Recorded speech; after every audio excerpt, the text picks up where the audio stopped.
The tornado hit Sterling Ranch on a Tuesday. Anna Kowalski stood in the wreckage of the main barn, her Polish accent thick with terror as she shouted orders to the ranch hands. Blood soaked through Jake Sterling's shirt where a beam had caught his shoulder, but his eyes weren't on his wounds. They were on her. 4 months ago, she'd been just another servant girl. Quiet, careful, invisible. Now she commanded his men like she was born to it, her hair whipping in the storm wind, her dress torn and muddy. She was magnificent. And she was about to walk away from him forever. "You need a doctor," she said, kneeling beside him in the mud. Her fingers trembled as she pressed cloth to his wound. Jake caught her wrist. "Don't leave me, Anna." She looked away. "The whole town talks. They say I'm beneath you." "Let them talk." His voice was rough with pain and something else. "You're the strongest woman in Wyoming."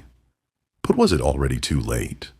Had the weight of scandal and social pressure already broken what they'd built together? If you've ever wondered what real love looks like when the world stands against it, stay with me. Drop a like if you believe love conquers all. And tell me in the comments, where are you listening from today? Spring came late to Powder River Valley in 1889. Jake Sterling watched from his kitchen window as the new girl, Anna something, Polish name he couldn't pronounce, hung laundry on the line behind his house.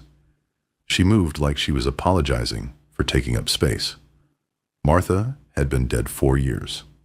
4 years of frozen dinners and conversations with his horse. His hands had built an empire of 8,000 acres, but they'd forgotten how to hold anything gentle. Anna's English was broken, seasoned with fear. She cooked like an angel and cleaned like she was erasing herself from existence. For 3 weeks, Jake barely noticed her, until the night storm.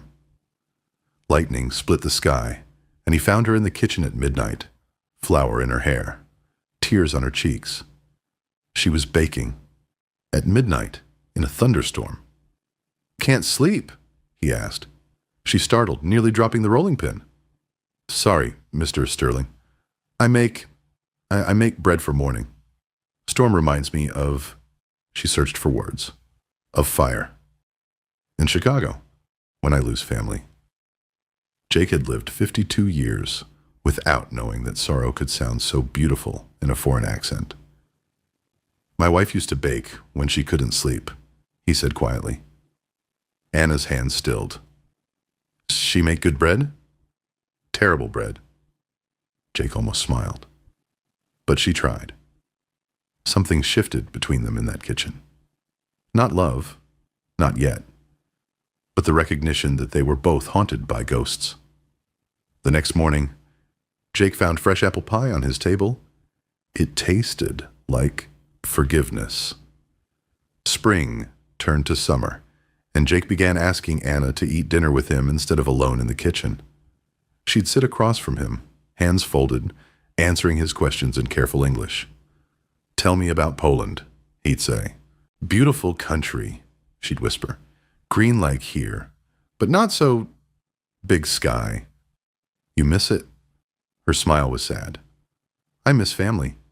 But Wyoming." She gestured toward the window where his land stretched to the mountains. "Wyoming feels like maybe I can be more than I was."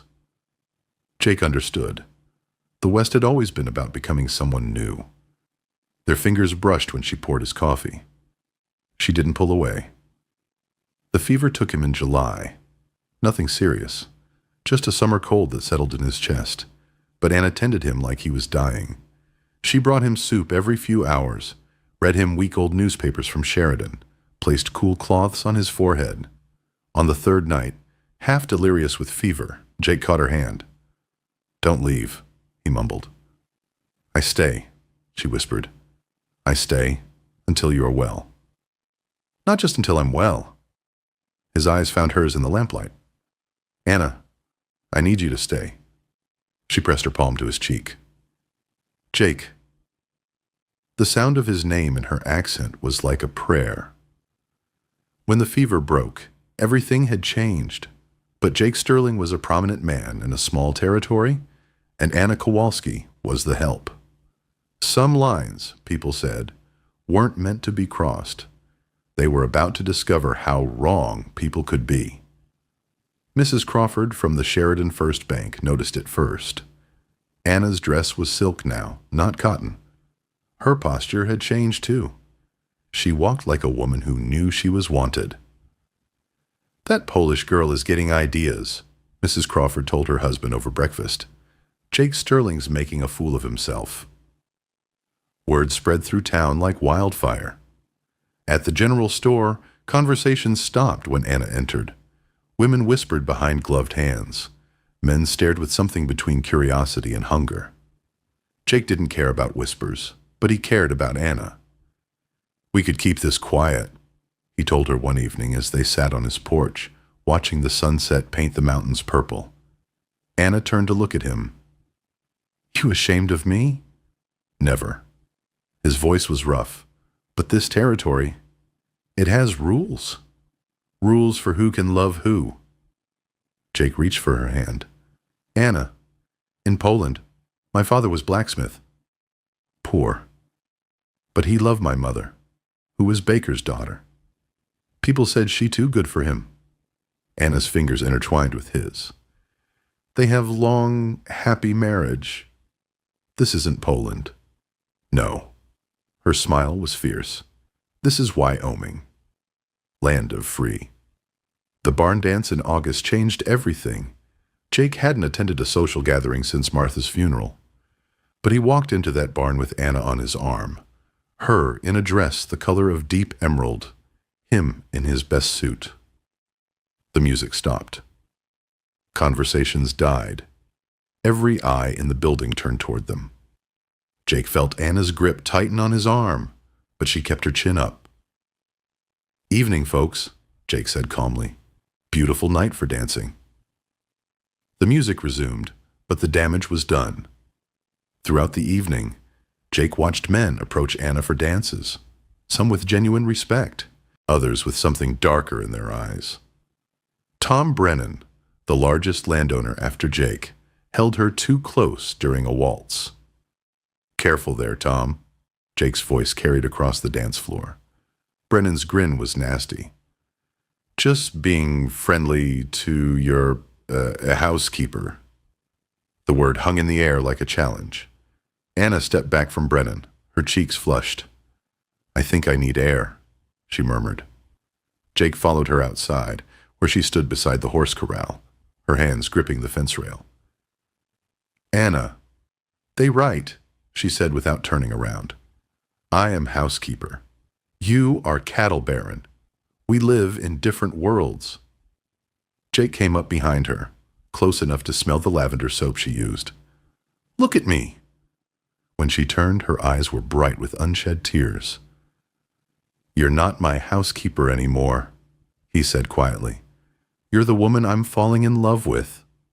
Anna's breath caught. "Jake, I don't care what they think. I care what you think." She searched his face in the moonlight.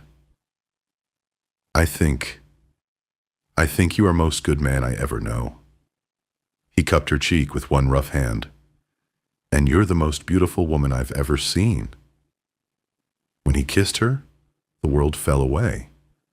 There was only the taste of her lips, the softness of her skin, the way she sighed his name against his mouth. But some worlds don't fall away so easily. The next morning brought consequences. A delegation of Sheridan's finest citizens arrived at Sterling Ranch before the sun was fully up.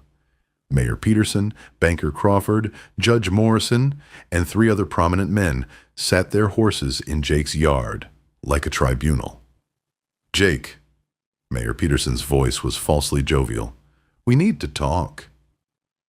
Anna watched from the kitchen window as Jake stepped onto his porch, coffee cup in hand. His posture was deceptively relaxed. "Talk about what, gentlemen?" "About maintaining proper standards in our community," Judge Morrison said. Wyoming's about to become a state. We need to present a respectable image. And you think I'm not respectable? Banker Crawford leaned forward in his saddle. We think you're making a mistake that could damage your standing. And ours by association. Jake's voice went deadly quiet. Are you telling me who I can and cannot court on my own land? We're advising you to consider your reputation, the mayor said. That girl is beneath your station. From the window, Anna saw Jake's hands clench into fists. When he spoke, his voice carried across the yard like a whip crack. Gentlemen, you have 10 seconds to get off my property before I forget my manners. They left, but their message was clear. Choose respectability or face the consequences. That night, Anna came to Jake's study where he sat staring into his whiskey glass. I heard them, she said quietly. Jake looked up. Anna, I quit. The words hit him like a physical blow. What? I quit job. I leave tomorrow. You find proper wife. Make proper family. Her voice was steady, but tears streamed down her cheeks. Jake stood, knocking over his chair. Like hell you're leaving. Jake, please. He crossed the room in 3 strides, gripping her shoulders. You think I give a damn about those men?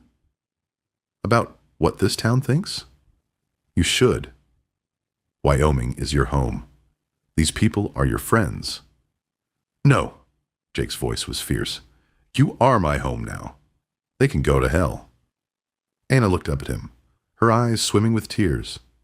And something else. Hope, maybe. Or love. You sure? Instead of answering, Jake kissed her. Hard and desperate, and full of 4 years of loneliness. Anna melted against him, her hands fisting in his shirt, her body molding to his. He lifted her off her feet, carrying her toward his bedroom. Her legs wrapped around his waist as he kicked the door shut behind them. In the lamplight, she was golden.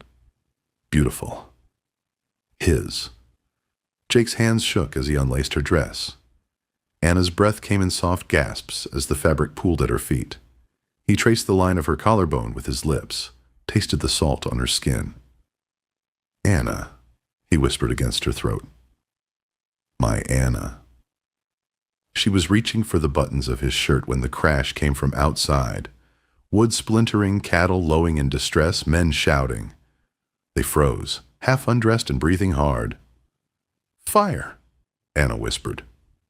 Jake was already moving, grabbing his rifle from beside the door. Through the window, orange light flickered against the night sky. Someone had set fire to his prize bull's pen. The message was clear. Some lines came with a price. The fire was out by dawn, but the damage was done. Jake's prize, Hereford bull, worth more than most men made in a year, was dead, killed by smoke and flames. A note pinned to the gate said simply, Send the girl away. Anna stood in the ashes, her face pale with shock and guilt. This is because of me. No, Jake's voice was granite. This is because some men are cowards. But Anna had made up her mind. While Jake surveyed the damage with his foreman, she packed her few belongings and slipped away toward town. She made it 3 miles before Jake caught up with her. He didn't say a word, just dismounted his horse and pulled her into his arms. She fought him at first, hitting his chest with her small fists. Let me go. I bring you nothing but trouble. You bring me everything, he said against her hair. Everything that matters. Anna collapsed against him, sobbing. They burn your barn. They kill your animals. What next? What if they hurt you? Jake held her tighter. Let them try. 2 weeks later, the tornado hit. Anna was hanging laundry when she saw it, a black finger reaching down from the clouds, chewing up the prairie, as it headed straight for the ranch. She screamed for the hands to get the horses to safety, then ran for the main barn where Jake was checking on a sick calf. The wind hit like a freight train. The barn roof peeled away in sections. beams creaking and snapping. Jake pushed Anna toward the storm cellar just as a massive timber broke free overhead. It caught him across the shoulders, slamming him to the ground. Anna screamed his name, but the wind swallowed her voice. When the storm passed, Anna found Jake unconscious in the wreckage, blood pooling beneath his head. For a terrifying moment, she thought he was dead. "Help!" she shouted to the ranch hands. "Help me!" But as they gathered around Jake's still form, Anna realized something had changed. The men weren't looking to the foreman for orders. They were looking to her. "Get planks from the house," she commanded. "Make stretcher." Quick. Her accent was thick with emotion, but her voice carried authority. "You heard the lady," said Pete, the oldest hand. "Move." Jake woke up 3 days later in the doctor's office in Sheridan. The first thing he saw was Anna's face, pale with exhaustion but smiling through her tears. "You're awake," she whispered. "The ranch is fine. I take care of everything." Anna's smile was proud and tired. "Cattle are safe. Barn is, well, needs new roof." Jake tried to sit up and groaned. "How long was I out?" 3 days. Doctor says you have concussion. Says you stay in town 1 week. A week in town. A week where every person in Sheridan would see them together, would whisper and judge and speculate. Jake reached for her hand. "Anna, I need to tell you something." "What?" "Marry me." Anna's breath caught. "Jake, I mean it. Marry me, right now. Today. You have concussion. You're not thinking clear." Jake struggled to sit up, ignoring the pain shooting through his skull. "I've never been more clear about anything in my life." "Anna Kowalski, will you marry me?" Tears spilled down her cheeks. People will what?" "Talk. Let them. We've given them plenty to talk about already." Anna searched his face, looking for doubt or fever-induced madness. She found only love. "Yes," she whispered. "Yes, I marry you." They were married the next day in Judge Morrison's office, the same Judge Morrison who'd come to Jake's ranch 2 months earlier to warn him off Anna. The irony wasn't lost on anyone. Anna wore her green silk dress from the barn dance. Jake wore his Sunday suit and a bandage around his head. They looked like survivors of something terrible and beautiful. The judge's wife served as witness, her face pinched with disapproval. But when Jake kissed his bride, even Mrs. Morrison had to dab at her eyes with her handkerchief. "You may kiss your wife," Judge Morrison said formally. Jake didn't need to be told twice. Spring came early to Wyoming Territory in 1890.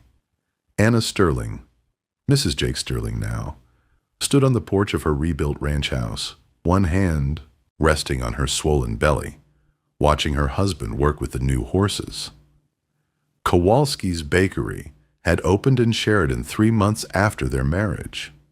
At first, the proper ladies of the town had refused to patronize the establishment owned by that Polish woman. But Anna's pastries spoke a universal language, and hunger won out over prejudice. Now, her shop was the busiest in town. Even Mrs. Crawford had grudgingly admitted that Anna made the finest apple pie west of the Mississippi. Jake rode up to the porch, dismounting with the easy grace of a man born to the saddle. At 53, with silver threading through his dark hair, he was still the most handsome man Anna had ever seen. "How are you feeling?" he asked, climbing the steps to wrap his arms around her from behind. "Like whale," Anna said, leaning back against his chest. "But happy whale." Jake's hands splayed across her belly, feeling for the baby's movement.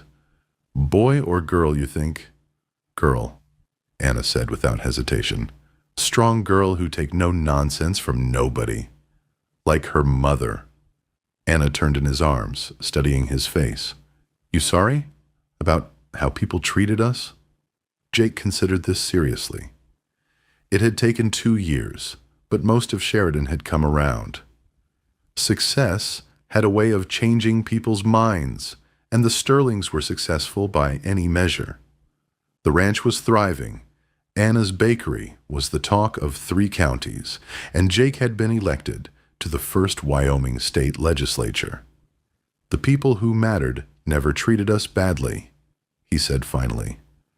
"And the ones who did, well, they don't matter." Anna smiled, the same fierce smile that had captivated him that first night in his kitchen. "I love you, Jake Sterling." "And I love you, Anna Sterling." They stood together on their porch, watching the sunset over land that had tested them, changed them, and ultimately blessed them.